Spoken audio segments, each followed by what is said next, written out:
책에서 17, 18세기와 19세기인 근대를 비교하고 있잖아. 우리는 21세기에 살고 있으니까 현재 상황과 연관지어서 이야기해보면 재밌을 것 같아. 병균으로 인해서 재개발을 했던 코민주의자들과 박애주의자들의 차이는 뭘까? 코민주의자들은 처음에는 법을 제정하고 철거를 해서 위생 문제를 해결하려 했지만 그 이후로 심각하지 않아서 광해야는 심화되고 임대료를 상승시키게 되었어. 이후 집합적인 아파트 단지를 건설도 해보았지만 실패했지. 반대로 박애주의자들은 노동자 주택 대량 생산과 저축을 통해 스스로 위생을 해결했다는 점에서 코민주의자들과 달리 그들의 정책은 성공했다고 볼 수 있을 것 같아. 그럼 현재의 재개발은 어떤 것 같아? 한국 상황을 보면 낙후된 판자촌을 개발한다고 그곳에 있던 사람들을 다 내보내고 고급 아파트를 짓는 경우가 많잖아. 근데 사실 내보내진 사람들은 좋아진 곳으로 다시 돌아갈 수 있을 줄 알고 그러한 계약을 수락했던 건데 결국 돈이 없어서 돌아가지 못하는 경우가 많은 것 같아. 나는 이러한 면에서 과거와 현재의 재개발의 목적은 달랐지만 결국 비슷한 결과를 초래하지 않았나라는 생각을 했어.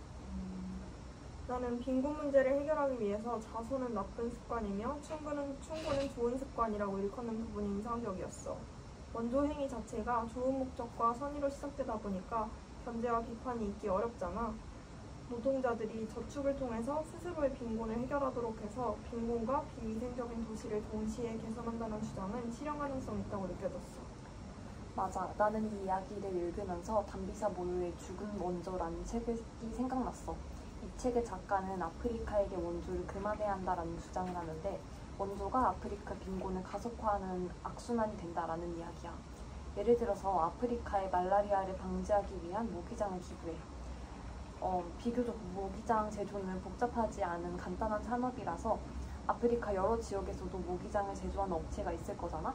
하지만 갑작스럽게 쏟아진 모기장 원조로 인해서 사람들은 모기장을 살 필요가 없어지게 되고 결국 제조업체는 사라지게 되는 거지.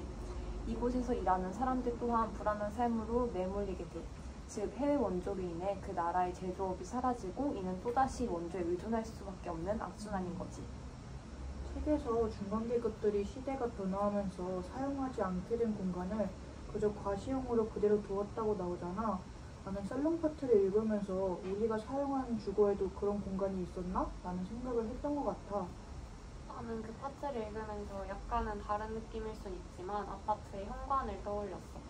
현관은 아직까지 제 기능을 충실히 하고 있는 공간이긴 하지만 그 기능에 비해서 요즘은 과시의 공간으로서 더 많이 사용된다고 생각해. 내 집의 얼굴로 가장 다른 사람들에게 먼저 비춰지는 공간이잖아.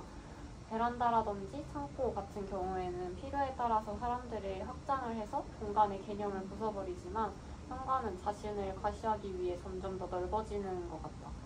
그런 의미에서 과거의 살롱이 현대의 현관으로 그 맥락이 이어져 오고 있는 게 아닐까. 17세기 귀족들이 커뮤니티 공간의 주거 안으로 들어오면서 과시적으로 그곳을 부각했다라는 내용이 나오는데 시간의 흐름에 따라 달라진 모습이 흥미로웠어. 손님들을 맞이하는 응접실의 크기가 19세기에 들어서야 줄어들었다는 서술을 통해서 이전에는 타인에게 보여주고자 화려하게 이들의 커뮤니티 공간을 집 안으로 들이고 있었다는 것을 알 수 있었어. 맞아. 그리고 난 특히 침실의 변화가 인상 깊은데 화려하고 남들에게 보여주려는 욕망이 강했던 이 공간이 이제는 외부인에 대해서는 절대적으로 차폐된 내밀한 공간이 되었잖아. 이런 급격한 변화의 원인이 무엇인지 궁금해. 19세기에서 가장 큰 변화는 가족주의라는 개념의 변화로부터 출발해.